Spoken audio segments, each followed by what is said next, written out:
Assalamualaikum warahmatullahi wabarakatuh.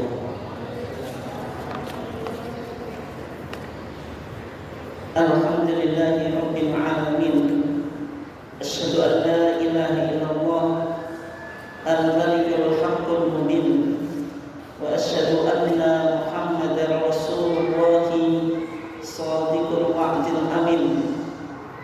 Wassalatu wassalamu ala afdhalil mursalin Nabiyyina Muhammadin wa ala alihi wa sahbihi ajma'in, amma ba'd. Jemaah kajian Rumah Sakit Aisyah Bojonegoro yang dimuliakan Allah. Alhamdulillah, pada pagi yang cerah ini kita masih diberikan oleh Allah Subhanahu wa taala berbagai macam nikmat yang berupa kesehatan dan juga kesempatan, sehingga kita masih bisa meluangkan waktu kita dalam upaya kita tafaqquh fiddin, mendalami agama melalui kajian pada pagi yang cerah ini. Salawat dan salam semoga tetap terlimpahkan kepada Nabi Muhammad SAW, keluarganya, sahabatnya, dan seluruh orang yang mengikuti sunnahnya sampai hari kiamat. Bapak dan ibu sekalian yang dimuliakan Allah, karena kita masih berada di bulan Dzulhijjah, meskipun sudah penghujung, yang ada kaitannya dengan pelaksanaan ibadah haji. Jamaah haji atau al-hujjaj itu sudah pulang, dan sekarang itu musimnya ziarah haji ya. Oleh sebab itu kajian kita pada pagi hari ini akan mencoba membahas dan mengupas persoalan yang ada kaitannya dengan ibadah haji, tapi secara khusus berkaitan dengan apa yang diistilahkan badal haji. Apa yang diistilahkan dengan apa? Badal haji. Bapak dan ibu sekalian yang dimuliakan Allah, haji itu salah satu dari rukun Islam yang jumlahnya 5. Sebagaimana dalam hadis Nabi, bunyal Islamu ala khamsin. Islam itu dibangun atas 5 pondasi. Salah satunya wahijil bait, melakukan haji ke Baitullah. Tetapi apakah setiap orang muslim itu bisa melakukan haji ke Baitullah? Jawabannya tidak. Sehingga Al-Quran menegaskan syarat wajib haji itu harus istita'ah. Harus apa? Istita'ah. Istita'ah itu mampu. Allah Subhanahu wa taala berfirman, "Walillahi 'alan nasi hijjul baiti man istata'a ilaihi sabila." Walillahi 'alan nasi hijjul baiti. Dan untuk Allah atas manusia kewajiban menjalankan haji. Tapi dipertegas, man istata'a ilaihi sabila, bahwasanya kewajiban haji itu bagi orang yang memiliki istita'ah, yang memiliki kemampuan. Yang disebut istita'ah apa? Al-Imam Ibnu Rushd dalam kitab Bidayatul Mujtahid wa Nihayatul Muqtasid, ini kitab yang cukup penting karena menjadi fondasi dalam fikih perbandingan mazhab. Dan Al-Imam Ibnu Rushd itu dia tidak hanya ahli fikih, tapi juga ahli filsafat dan ahli kedokteran. Beliau menjelaskan yang disebut istita'ah itu yang pertama al-badanu wal malu ma'al amni, yaitu kemampuan secara fisik, kemampuan secara finansial, dan adanya keamanan. Jadi 3 syarat ini yang menjadi syarat apa? Istita'ah. Yang pertama, kemampuan secara fisik. Haji itu ibadah yang sifatnya apa? fisik. Mulai dari wukuf di Arafah itu butuh apa? Kekuatan fisik. Tanggal 9 Dzulhijjah. Dari wukuf melakukan mabit di Musdalifah, menginap di Musdalifah juga butuh fisik. Kemudian tanggal 10 melakukan melempar jumrah Aqabah di Mina juga butuh fisik. Kemudian melakukan tawaf ifadah juga fisik. Melakukan sa'i baina Safa wal Marwah, antara bukit Safa dan Marwah 7 kali juga fisik. Di ayam tasyrik, hari-hari tasyrik atau ayam Mina, hari-hari Mina yang mana orang haji melakukan mabit di Mina di malam harinya, menginap di Mina, pagi harinya melempar 3 jumrah, yaitu mulai dari Ula, Wusta dan Aqabah. Semuanya kalau kita lihat itu berkaitan dengan kekuatan fisik. Makanya istita'ah itu syaratnya al-badan, yaitu kekuatan fisik. Tapi juga ada al-mal, orang fisiknya kuat tapi finansialnya lemes. Bisa melakukan haji atau enggak, Pak Bu? Bisa daftar haji atau enggak bisa? Butuh kekuatan finansial. Ada kekuatan fisik, ada kekuatan finansial, tapi enggak ada keamanan. Bisa melakukan haji? Tidak. Misalnya stabilitas nasional atau terjadi peperangan, tidak bisa melakukan haji meskipun ada kekuatan fisik dan finansial. Ibnu Rus, ini menarik Pak, dalam kitab Bidayatul Mujtahid, beliau ketika menulis kitab ini ya, kitab yang ditinggal tidak ditulis itu Kitabul Hajj, kitab haji. Setelah 20 tahun beliau baru menulis kitab haji. Kitab fikih itu kan ada bab-babnya Pak ya. Mulai dari kitab Thaharah, kitab sholat, kitab zakat, kitab shaum, kitab nikah, kitab al-buyu, jual beli dan seterusnya. Tapi persoalan haji, kitabul hajj itu beliau tidak tulis. Padahal apakah beliau nggak tahu kalau haji itu salah satu rukun Islam? Tahu atau enggak Pak Bu? Jelas tahu, ini kelasnya imam. Tapi alasan yang mendasar kenapa beliau baru 20 tahun setelah mempublish kitabnya itu baru direvisi, yaitu ditambahi Kitabul Hajj. Karena ketika itu tidak ada keamanan. Ibnu Rus itu hidup di mana Pak Bu? Ibnu Rus itu Averroes, hidup di Andalusia, Spanyol. Untuk melakukan perjalanan haji dari Andalusia, Spanyol ke Mekah ini butuh keamanan. Ketika itu tidak ada keamanan, sehingga Ibnu Rus ketika beliau tidak menulis Kitabul Hajj karena dianggap ini tidak penting. Kenapa tidak penting? Tidak ada stabilitas keamanan. Sehingga istita'ah tadi syaratnya berapa? Pak Bu, jenengan harus bisa jawab. Kalau nggak bisa jawab, saya sampai jam 12 nanti ngajinya. Yang pertama fisik, yang kedua finansial, yang ketiga keamanan. Nah itu harus diingat-ingat ya. Semakin nggak bisa jawab, saya semakin molor ngajinya, nggak selesai ya. Oke, Bapak dan Ibu sekalian dimuliakan Allah, ketika kita membahas badal haji itu ada kaitannya dengan istita'ah, yaitu syarat kemampuan. Terutama dari 3 istita'ah tadi, fisik, finansial, keamanan, itu berhubungan dengan apa Pak Bu? Pokoknya sekarang ngajinya tanya jawab saja. Berkaitan dengan apa? Badal haji. Badal haji itu apa? Badal itu pengganti. Haji maksudnya apa? Seseorang yang tidak mampu melakukan haji mendelegasikan orang lain untuk melakukan haji. Itu yang disebut apa?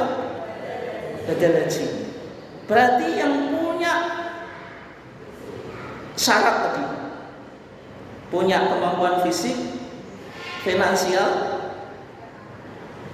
ada keamanan. Karena dari 3 syarat ini ada yang tidak bisa terpenuhi, dia terpaksa harus mendelegasikan orang lain untuk melakukan apa? Haji. Itu yang disebut apa? Badal haji. Kalau dalam bahasa fikih namanya niyabah atau istinabah, yaitu meminta ganti orang lain untuk melakukan haji. Berarti badal haji berkaitan dengan syarat haji tadi yang 3 tadi. Apa? Kemampuan fisik, finansial, keamanan. Yang di sini yang tidak terpenuhi apa? Apa Bu? Fisik gitu.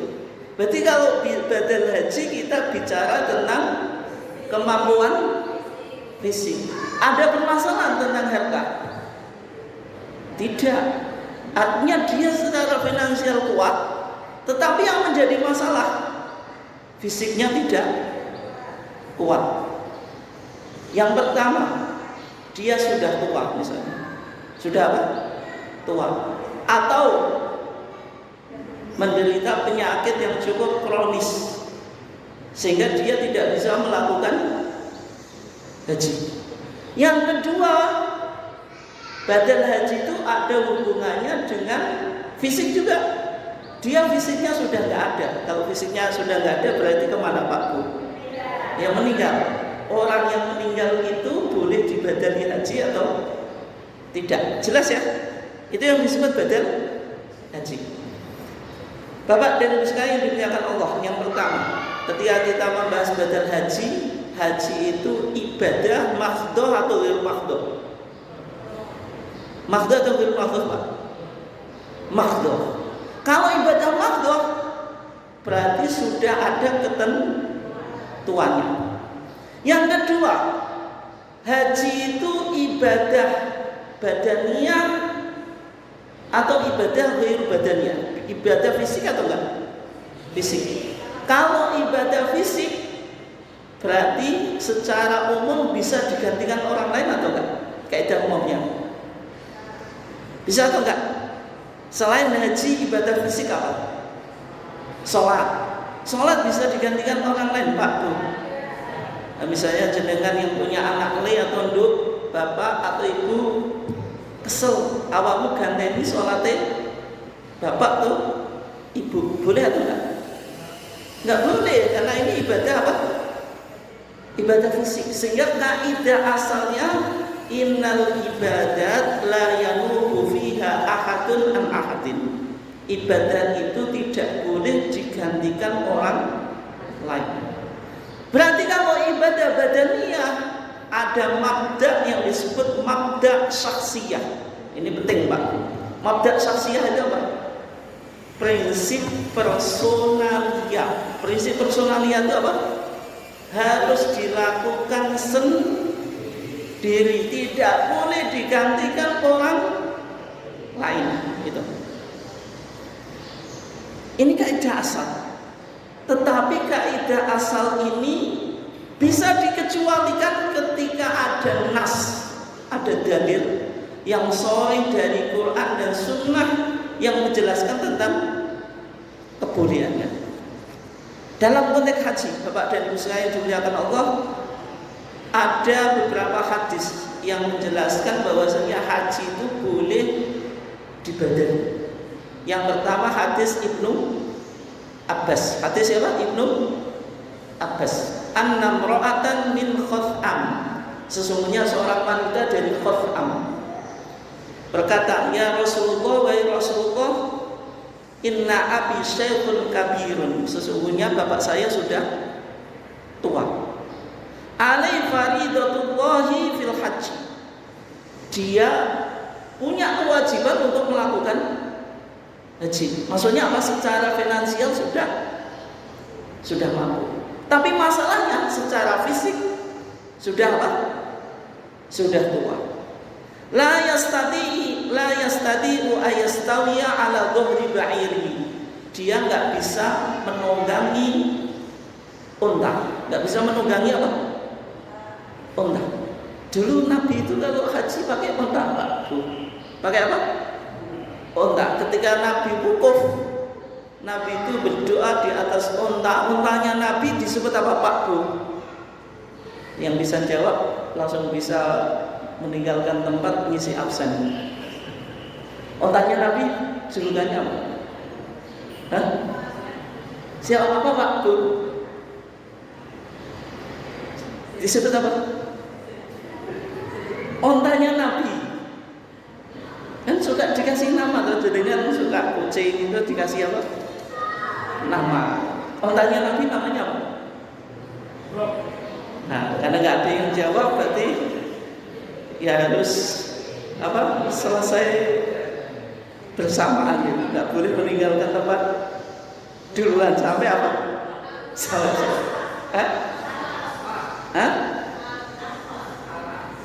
Apa? Itu kelihatannya searching itu kok. Nggak fasih kok. Searching atau googling itu. Jadi tanyanya pada syekh yang di depan ya, bukan syekh Google gitu. Itu nggak boleh tanya kepada syekh Google gitu. Kalau syekh kiwa, syekh tengen boleh, tapi saya kira sama-sama nggak paham. Oke ya, berarti batal soalnya googling atau searching. Ya namanya koswa, namanya apa? Koswa. Nah itu bacanya bahasa Indonesia ya. Makanya koswa. Oke ya, itu untanya Nabi naik koswanya sampai terbenamnya apa? Matahari. Berdoa di atas unta. Nah kembali ke hadis ini. Berarti seorang wanita dari Khutham itu punya masalah apa? Bapaknya sudah kewajiban haji tapi secara fisik sudah tidak mampu melakukan perjalanan haji. Yang kedua, hadis Ibnu Abbas, masih hadis Ibnu Abbas juga, yang menceritakan ada seorang laki-laki yang datang kepada Nabi yang menjelaskan permasalahannya. Yang mengatakan inna ukhti nadarat an tahujja.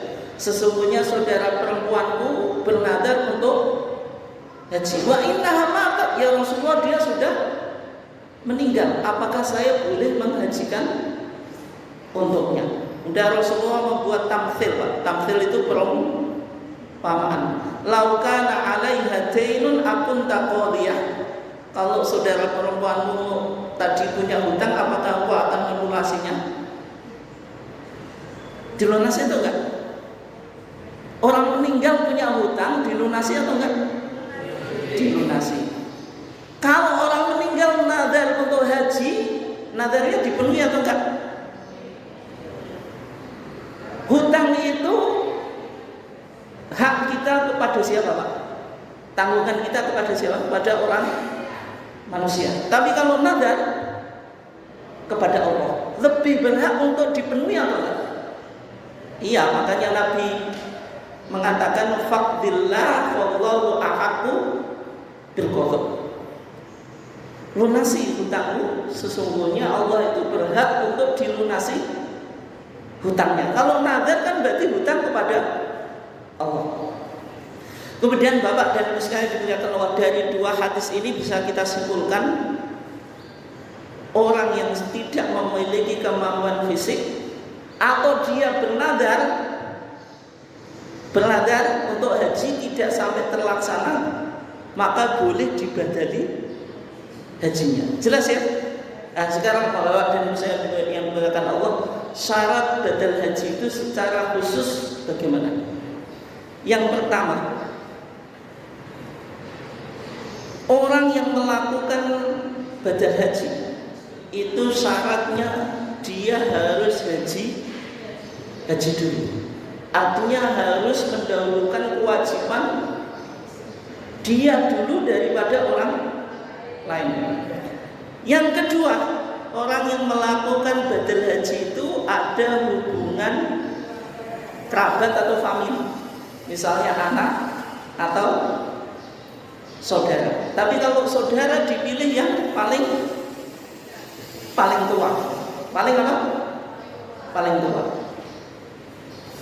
Syarat ini disimpulkan dari hadis apa Pak Bu? Disimpulkan dari hadis Syubrumah. Hadis apa? Syubrumah. Syubrumah itu siapa? Nama orang. Di dalam hadis Ibnu Abbas, ketika Nabi mendengar seorang laki-laki berihram. Ihram itu apa? Niat untuk melakukan haji. Ketika orang berihram berarti berlaku larangan haji. Jadi haji itu diawali dari ihram. Kalau sholat diawali dengan apa? Takbiratul ihram. Itu Pak ya. Jadi haji itu diawali dari ihram. Ia mengatakan labbaika an syukrumah. Labbaika itu niat yang kita ucapkan saat apa? Ihram. Kalau jenengan hajinya tamattu, itu ihramnya mengucapkan apa Pak Bu? Hajinya tamattu. Labbaika apa? Labbaika umrotan. Kenapa kok umrotan? Karena tamattu itu umroh dulu baru haji, itu ya. Karena dia melakukan haji tidak untuk dirinya sendiri, yang mengatakan labbaika an syukrumah. Ketika Nabi mendengar, Nabi langsung merespon, man syukrumah, siapa? Syukrumah. Laki-laki ini menjawab, ya Rasulullah, akun li au qaribun li. Syukrumah itu saudara laki-lakiku atau kerabatku. Kemudian Rasulullah tanya, hajjata an nafsika, apakah engkau sudah berhaji untuk dirimu? Qala la ya Rasulullah, belum. Hujja an nafsika thumma hujja an syukrumah. Kamu haji dulu baru haji untuk syukrumah. Dari hadis ini Pak, bisa kita simpulkan badal haji itu boleh dengan beberapa syarat. Yang pertama apa? Ketika ia mengatakan labbaika an syukrumah, berarti orang yang membadali haji harus melakukan haji dalam satu musim haji. Syukrumah jumlahnya berapa? Satu orang atau lebih dari 2 orang? Berapa orang Pak Bu?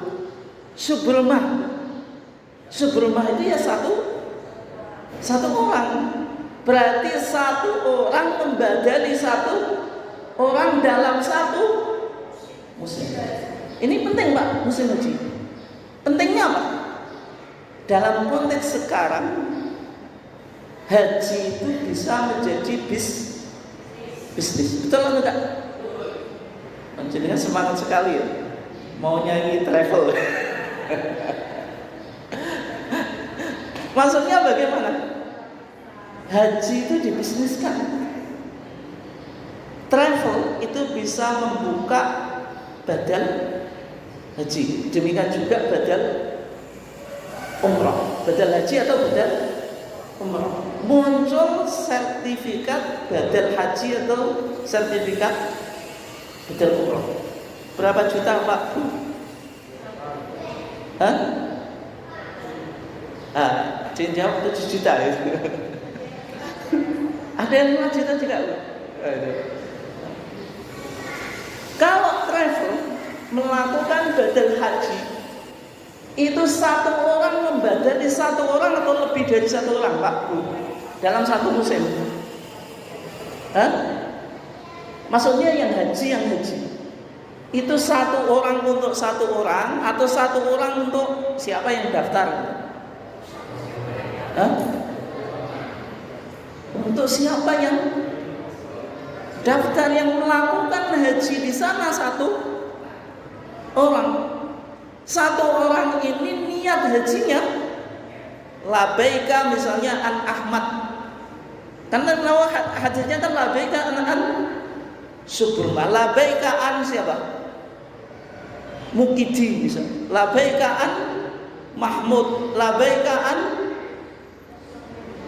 Hamid dan seterusnya. Berarti dia niat hajinya untuk banyak orang. Padahal kalau kita lihat hadis Subrumah, orang yang niat membadali haji itu Subrumah. Berarti kesimpulan kita, orang yang membadali haji berangkat dari rumah niat haji, di sana bilang labaika siapa yang dibadali, hanya satu orang, nggak boleh banyak orang. Ternyata Bapak dan Ibu yang dimuliakan Allah, Syekhul Islam Ibnu Taimiyah itu dulu sudah pernah mengkritik badal haji semacam ini, Pak. Dikatakan orang itu mencari uang untuk haji atau haji untuk mencari uang. Kayak jenengan ditanya hidup untuk makan atau makan untuk hidup? Makan untuk hidup. Nah sekarang haji untuk mencari uang atau mencari uang untuk haji? Itu yang betul. Ketika orang membisniskan haji untuk cari uang, berarti ibadah menjadi komersial. Bisa dipahami ya? Nah, itu. Yang kedua, Bapak dan Ibu saya yang dimuliakan Allah, Nabi mengatakan man subrumah. Siapa subrumah? Laki-laki ini menjawab akhun li au qaribun li.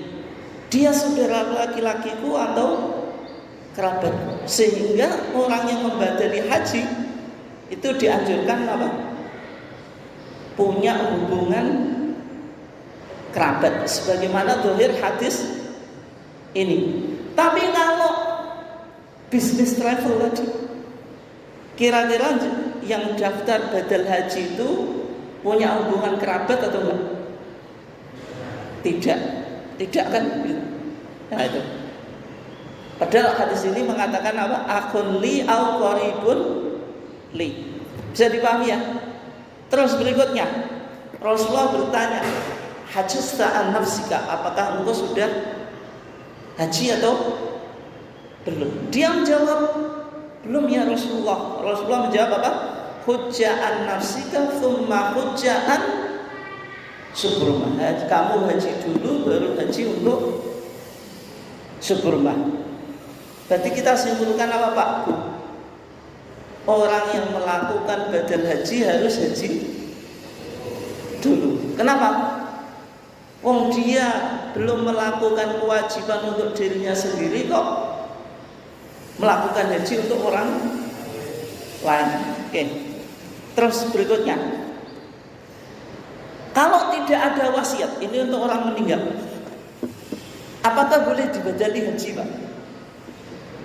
Ada orang yang cukup kaya, dia meninggal tapi belum melakukan haji. Tapi masalahnya nggak ada apa? Wasiat. Nggak ada apa? Wasiat. Boleh dibadali haji atau menunggu wasiat? Atau harus ada syarat wasiat? Kalau korban ya, itu disyaratkan harus ada apa? Wasiat. Kita nggak boleh berkorban untuk orang lain kecuali ada apa? Wasiat. Orang lain yang sudah apa? Meninggal. Makanya dalam Minhaj Thalibin, kitabnya Imam Nawawi, beliau mengatakan apa? Wala tadhiyata anil mayyiti illam yusi biha. Tidak boleh seseorang korban untuk orang yang meninggal kalau tidak ada wasiat. Itu kalau konteksnya korban. Berarti orang meninggal boleh dikorbani secara khusus, ditujukan untuknya kalau ada apa? Wasiat. Tapi kalau haji apakah harus ada wasiat? Bapak dan Ibu yang dimuliakan Allah, harus ada wasiat atau enggak?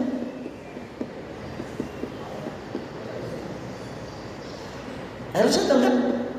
Coba dijawab. Harus atau enggak Pak Bu? Harus ada wasiat atau enggak kalau orang mau membadali haji? Kenapa kok tidak? tanya. Kalau ini boleh di searching pakai Google boleh. Tapi masalahnya tadi nggak berlaku boleh meninggalkan apa? Tempat kajian. Kalau yang koswak tadi boleh. Itu ya. Harus ada wasiat atau enggak? Jawabannya tidak harus. Kenapa tidak harus?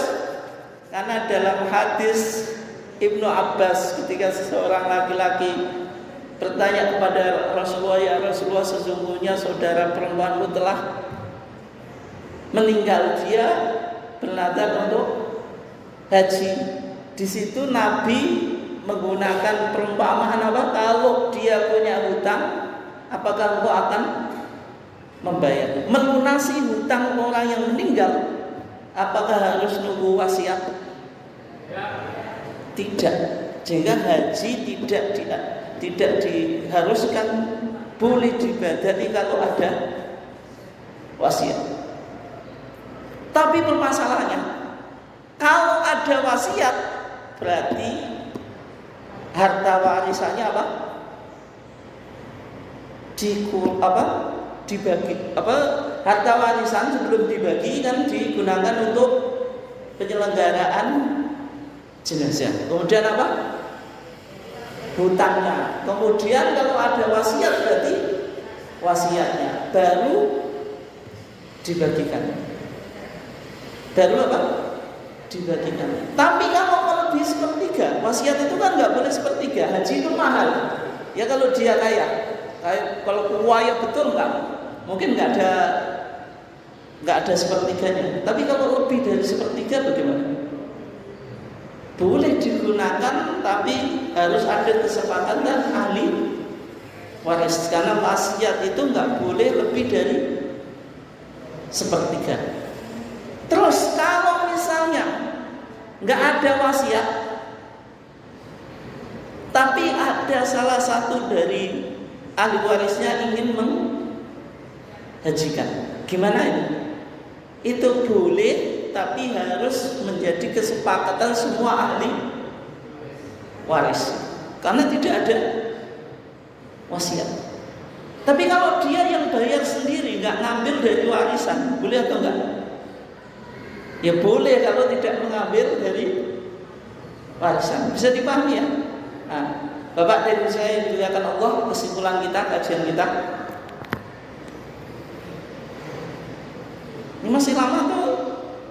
Nah, nanti ada tanya jawabnya. Kesimpulan kajian kita, bahwasanya haji itu ibadah apa? Maqdhah. Ibadah maqdhah itu sudah ada ketentuannya. Nabi dalam konteks haji mengatakan apa? Khudhu anni manasikakum. Manasik haji itu harus menyontoh Nabi. Sebagaimana Sholat Nabi mengatakan apa? Shollu kama ra'aitumuni usolli. Sholat harus mencontoh Nabi. Haji juga mencontoh Nabi. Gitu. Jelas ya? Berarti haji itu sama dengan sholat, yaitu ibadah maqdhah. Dan kesamaannya juga, sholat itu ibadah badaniyah, ibadah fisik. Haji juga ibadah fisik. Tapi kalau sholat boleh dibadani atau enggak? Tidak. Kalau sholat tidak boleh dibadani. Tapi kalau haji boleh, karena ada hadis yang menjelaskan tentang kebolehan badal haji. Sebagaimana dalam hadis Ibnu Abbas, yaitu yang menceritakan seorang wanita dari Khuz'amah atau Khuz'am atau Khuz'amiyah, dan hadis Ibnu Abbas yang menceritakan tentang ada seseorang yang nazar haji kemudian meninggal. Berarti badal haji itu mengecualikan kaidah keumuman bahwasanya ibadah yang sifatnya personalia itu tidak boleh digantikan orang lain. Tapi kalau konteks haji ada hadis secara khusus. Terus berikutnya, syarat batal haji itu apa saja Bapak dan Ibu yang dimuliakan Allah? Jadi meninggalkan tempat ini harus ada yang diingat-ingat. Yang pertama apa tadi? Sudah pernah haji. Yang kedua, dia menghajikan satu orang dalam satu musim haji. Yang ketiga Pak? Bapaknya belum ada yang jawab.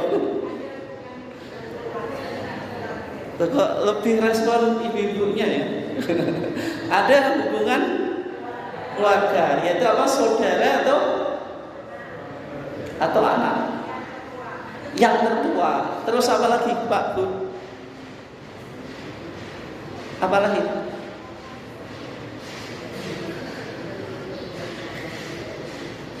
Kalau menghajikan orang meninggal boleh atau enggak? Wajib ada wasiat? Tidak. Kalau ada wasiat, mengambil dari harta waris. Kalau lebih dari sepertiga, dimusyawarahkan ahli waris. Kalau tidak ada wasiat, boleh, tapi harus bermusyawarah dengan ahli waris. Ketika setuju semuanya, ya boleh diambil dari harta warisannya. Oke ya, itu kesimpulan kajian kita. Silakan kalau ada pertanyaan untuk.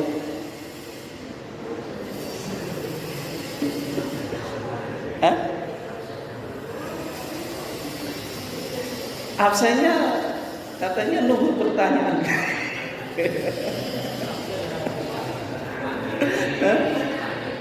Monggo. Biar absennya jalan nunggu pertanyaan. Monggo.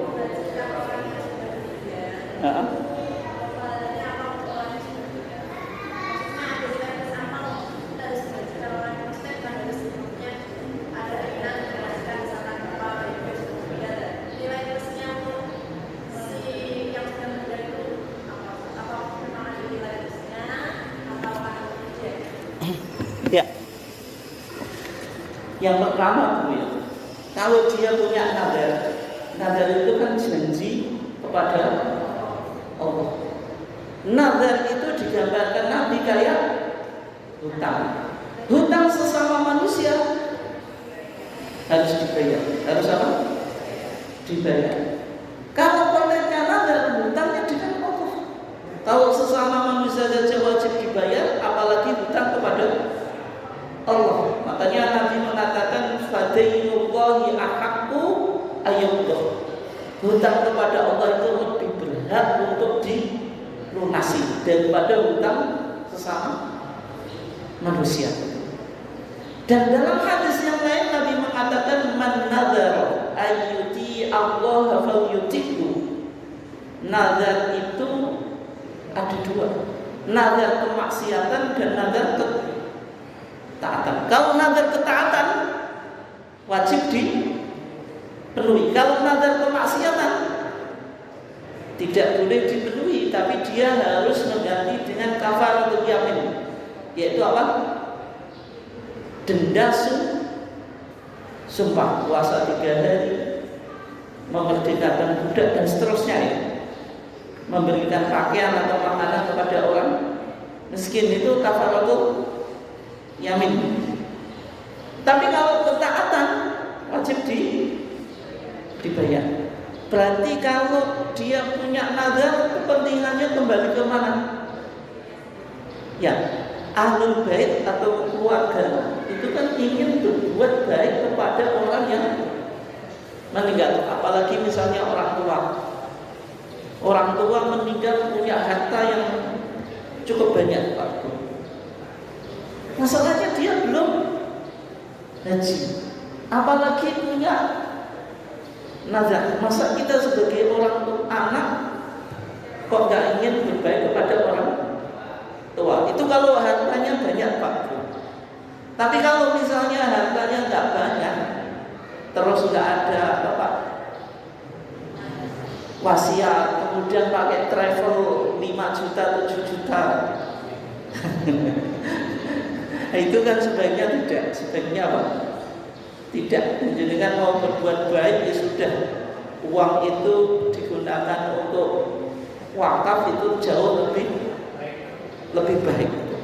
Cuma masalahnya apa? Haji itu ibadah yang sifatnya apa? Haji itu kan dapat gelar, meningkatkan status sosial. Ahli waris kadang-kadang kalau sudah membadali bapaknya atau ibunya yang sudah meninggal itu kan bangga gitu, bisa pamerkan. Tapi wakaf yang sebenarnya itu manfaatnya jauh lebih manfaat, itu kadang-kadang kan nggak bisa dibanggakan, ya kan? Kalau haji itu kan ada gelarnya, status sosial dan seterusnya. Oleh sebab itu kalau nggak ada wasiat atau mungkin secara finansial harta warisannya itu yang ditinggalkan itu nggak terlalu banyak ya gitu, ya nggak usah dibadalin haji lagi. Kecuali tadi kalau memang hartanya banyak, dia harta warisannya bisa memberangkatkan anaknya atau saudaranya untuk pergi haji, untuk badal haji, tidak menggunakan travel. Bisa dipahami Pak? Bisa dipahami Bu ya? Itu badal haji yang sesungguhnya dalam pandangan apa? Muhammadiyah. Jadi anaknya atau saudaranya berangkat dari rumah badal haji sebagaimana syarat yang kita sebutkan tadi. Dan ini kan biayanya sama dengan haji itu. Bukan 5 juta atau 7 juta. Oke, yang lainnya silahkan. Ini nggak digeser-geser apa? Absennya itu ya.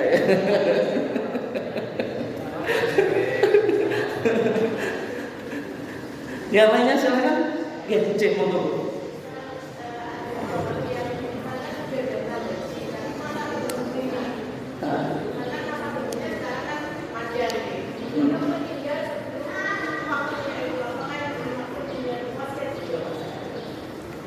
Ya, itu sama Bu.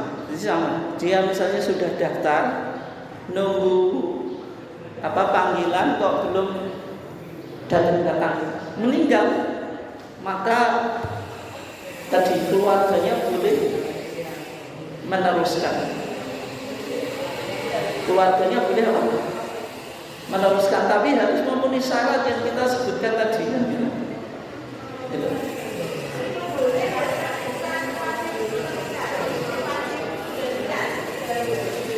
Tidak harus, namun kalau tidak harus, bisa jadi di antara keluarganya belum ada yang haji. Kalau belum ada yang haji kan dia haji untuk dirinya. Gimana Bu?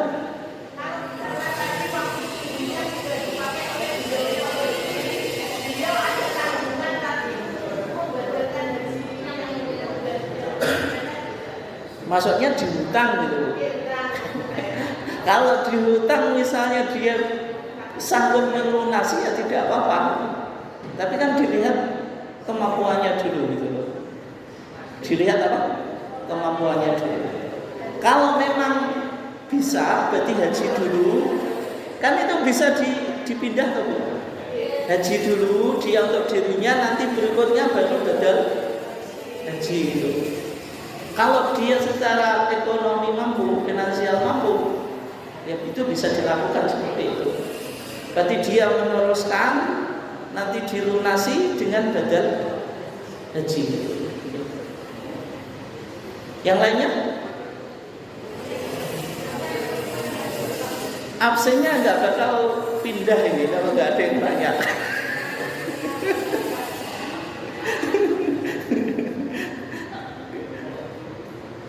Oke, yang lainnya bapaknya atau ibunya?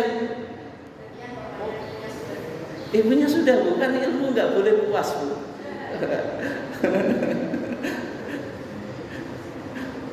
Bapaknya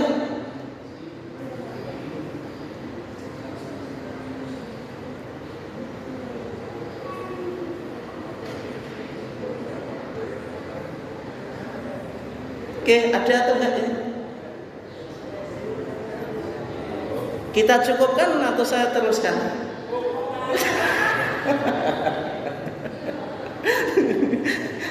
Ya Bapak dan Ibu sekalian dimuliakan Allah. Nah itulah. Oke, kita cukupkan ya. Hah? Kita cukupkan? Kita cukupkan, kurang lebihnya mohon maaf. Wassalamualaikum warahmatullahi wabarakatuh.